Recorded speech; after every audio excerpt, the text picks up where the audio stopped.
오늘 하나님께서 주신 말씀은 마태복음 20장 8절에서 16절 말씀입니다. 제가 받들어 읽도록 하겠습니다. 저물매의 포도원 주인이 청지기에게 이르되 품꾼들을 불러 나중 온 자로부터 시작하여 먼저 온 자까지 삭을 주라 하니 제11시에 온 자들이 와서 한 데나리온씩을 받거늘 먼저 온 자들이 와서 더 받을 줄을 알았더니 그들도 한 데나리온씩 받은지라. 받은 후 집주인을 원망하여 이르되 나중 온 이 사람들은 1시간밖에 일하지 아니하였거늘 그들을 종일 수고하며 더위를 견딘 우리와 같게 하였나이다. 주인이 그 중에 한 사람에게 대답하여 이르되 친구여 네가 네게 잘못한 것이 없노라. 네가 나와 한 데나리온의 약속을 하지 아니하였느냐. 네 것이나 가지고 가라. 나중 온 이 사람에게 너와 같이 주는 것이 내 뜻이니라. 내 것을 가지고 내 뜻대로 할 것이 아니냐. 내가 선함으로 네가 악하게 보느냐. 이와 같이 나중된 자로서 먼저 되고 먼저 된 자로서 나중되리라. 아멘. 예전에 제가 주말에 할 수 있는 아르바이트를 좀 알아보다가 그 밭에 가서 양파를 캐는 아르바이트 공고를 보고 연락을 한 적이 있습니다. 전화를 받으시는 분이 저에게 나이를 물어보셨고 저는 저의 나이를 말씀드렸습니다. 그랬더니 다행히 나이는 괜찮다고 하시면서 경력이 있느냐고 물으셨습니다.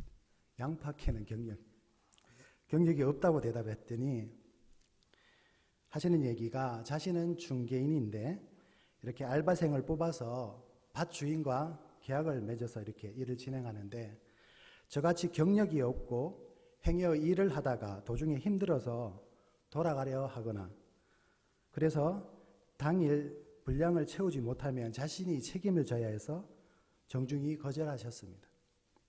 여기까지는 제가 이해를 했습니다. 그런데 그 다음 말에 제가 욱하는 생각이 들었던 것이 이 중개인분이 하시는 얘기가 자신과 함께 오랫동안 일하신 70대 할머니가 있는데 나이와 상관없이 남들보다 일을 훨씬 더 잘하신다고 얘기를 하시는 겁니다. 제가 그 얘기를 듣고 제 속으로 내가 아무리 경력이 없어도 70세 할머니보다는 낫지 않을까라는 생각을 하며 기분이 상해서 급히 전화를 끊었습니다. 그냥 경력이 없어서 안 된다고 하시면 되는데 하필 그 70대 할머니하고 비교를 해가지고 꼭 이렇게 안 된다는 그런 것 같아서 기분이 나쁘더라고요. 지금 생각해보면 알바생을 뽑는 거는 그 중개인 마임인데 제가 생각이 좀 많았던 것 같습니다. 오늘 본문에도 이와 비슷하게 고용주와 고용인에 관한 내용이 담겨 있습니다. 오늘 본문은 사실 1절에서 16절까지 천국에 대한 설명으로 포도원 주인과 품꾼의 비유를 말씀하고 있습니다. 그러나 시간 관계상 8절에서 16절까지 읽었습니다. 본문 마태복음 20장 1절 이하의 포도원 주인은 아침 일찍 거리로 나가서 자신의 포도원에서 일할 품꾼을 구하였습니다. 품꾼에게 주어지는 품삯은 한 데나리온인데 이 한 데나리온은 당시 하루 품삯이었습니다. 쉽게 말씀드리면 제가 그때 양파 캐는 그 아르바이트 구할 때 하루 일당이 13만 원이었거든요. 똑같은 의미입니다. 포도원 주인은 이른 아침 나가 품꾼을 불렀고 또 제3시에 장터에 놀고 서 있는 사람을 보고 품삯을 지불할 테니 포도원으로 들어가라 했더니 그들은 동의하여 포도원으로 향했습니다. 여기서 3시는 지금 시간에 아침 9시입니다. 그리고 조금 지난 후에 제6시와 제9시에도 똑같이 장터로 나가 그와 같이 합니다. 제6시는 지금의 12시, 제9시는 오후 3시입니다. 심지어 제11시에 나가 품꾼을 찾았는데 마침 저들은 놀고 있다가 이 포도원 주인을 만나므로 자신들을 품꾼으로 불러주는 이가 없다고 하니 이 포도원 주인은 자신의 포도원으로 들어가라고 초청합니다. 이때가 이미 시간이 오후 5시. 이제 하루 일과를 마치고 품꾼들이 포도원 주인으로부터 임금 계산을 받는데 오전 9시에 포도원에 와서 일한 품꾼이나 오후 9시에 와서 일한 품꾼이나 품삯을 똑같이 받는 것입니다. 그래서 12절에 나중은 이 사람들은 1시간밖에 일하지 아니하였거늘 그들을 종일 수고하며 더위를 견딘 우리와 같게 하였나이다. 품꾼들이 불평분말을 토로했습니다. 그러자 포도원 주인은 13절 14절에 이렇게 대답합니다. 주인이 그 중에 한 사람에게 대답하여 이르되 친구여 내가 네게 잘못한 것이 없도다. 네가 나와 한 데나리온의 약속을 하지 아니하였느냐. 네 것이나 가지고 가라. 나중은 이 사람에게 너와 같이 주는 것이 내 뜻이니라. 라고 이 품꾼의 불평분만을 이 부당함을 깨닫게 하였습니다. 오늘날 세상의 경제 원리로 보면 당연히 부당한 처사가 아닐 수 없습니다. 앞서 말씀드린 대로 양파를 캐는 알바생을 찾는 중개인 입장에서 보아도 아침 9시에 온 알바생과 오후 5시에 온 알바생을 똑같이 대우하는 것은 말도 안 됩니다. 심지어 알바생들도 자신은 하루 종일 수고해서 13만 원 받고 뒤늦게 온 사람이 똑같이 13만 원을 받는다면 앞에 온 사람들이 열받지 않겠습니까?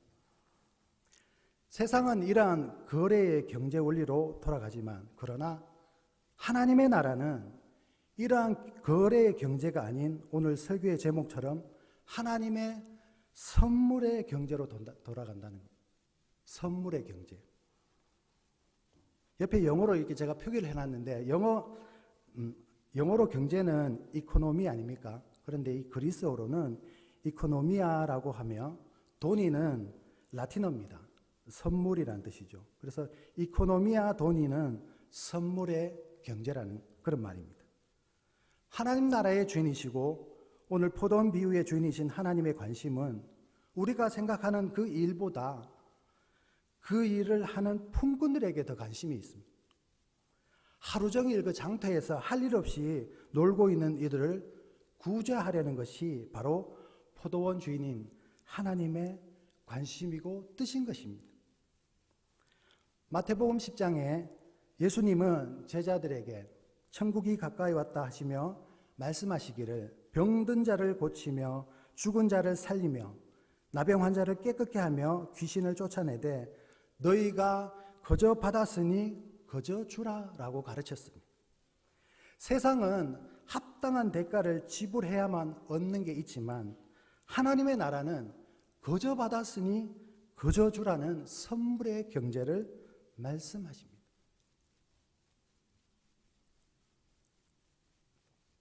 심지어 누가복음 6장 38절에 주라 그리하면 너희에게 줄 것이니 곧 후이되어 누르고 흔들어 넘치도록 하여 너희에게 안겨주리라.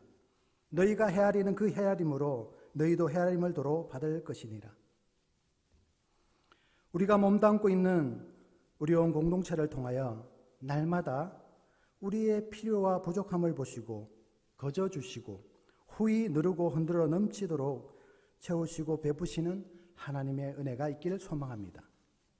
또한 선물의 경제의 공동체로서 이곳이 천국이고 하나님이 거하시는 거룩한 기관이 되기를 소망합니다.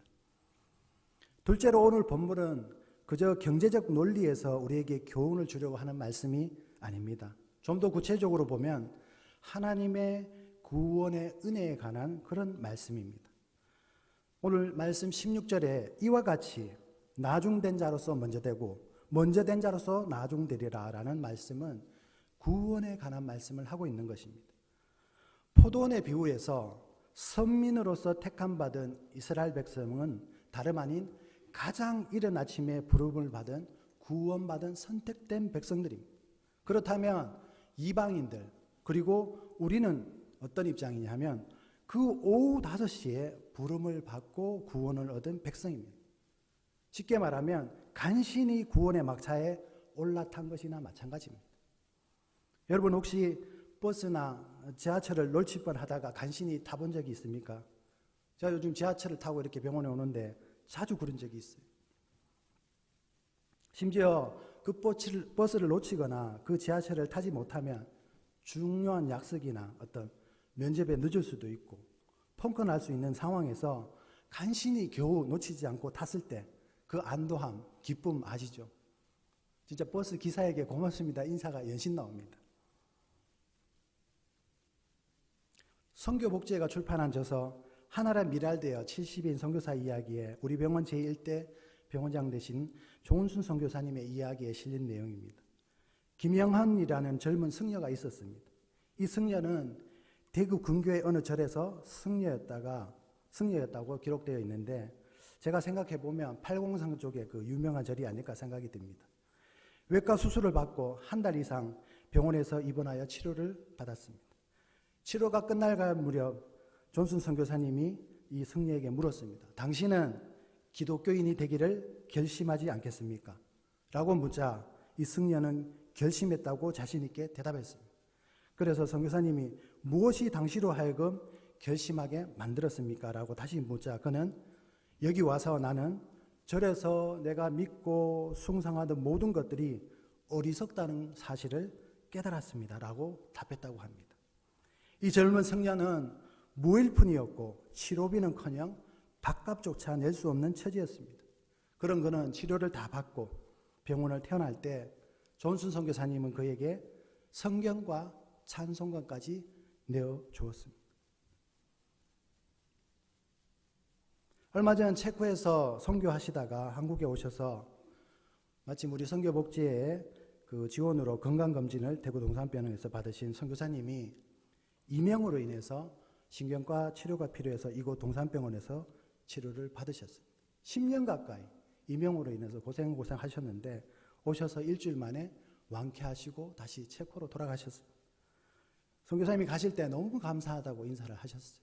돌아가서 선교사님은 이제 구원의 은혜의 통로로서 열심히 선교하실 것입니다. 우리 의원의 기원인 제중원은 거저 받은 대로 거저 주는 곳이었고 심지어 하나님의 구원의 은혜의 통로로 사용되었습니다. 지난 100여 년 동안 그래왔고 앞으로 100여 년도 이런 기관으로 쓰임받고 사용되기를 소망합니다.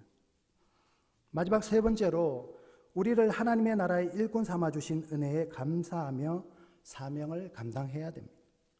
오늘 본문에 포도원 주인 되신 하나님께서 세상에서 삶의 의미를 찾지 못하고 이리저리 방황하는 이들을 부르시고 포도원 곧 하나님의 나라의 일꾼으로 부르시고 삼으시고 사용하셨습니다. 오늘 우리가 부른 찬양 가사에도 내가 너를 지명하여 불렀나니 너는 내 것이라. 하나님은 이 시간 우리 모두를 하나님의 나라의 일꾼으로 부르십니다. 지난 시간 인사 발령과 보직 변동으로 새롭게 보직을 맡으신 분들이 있습니다. 만족하시는 분도 계실 것이고 불만이 있는 분도 있을 것입니다. 왜 하필 내가 그 자리에? 하지만 하나님이 허락하신 보직임을 알고 감사하시고 무엇보다 우리를 하나님의 나라의 일꾼으로 불러주신 것에 만족하며 맡은 바 보직을 잘 감당하시기를 기도합니다. 우리가 겨우 구원의 막차에 오른 것도 감사한데 하나님은 우리를 일꾼으로 불러주셨습니다. 우리를 일꾼으로 불러주시고 심지어 품삯이라는 복도 예비해 주었습니다.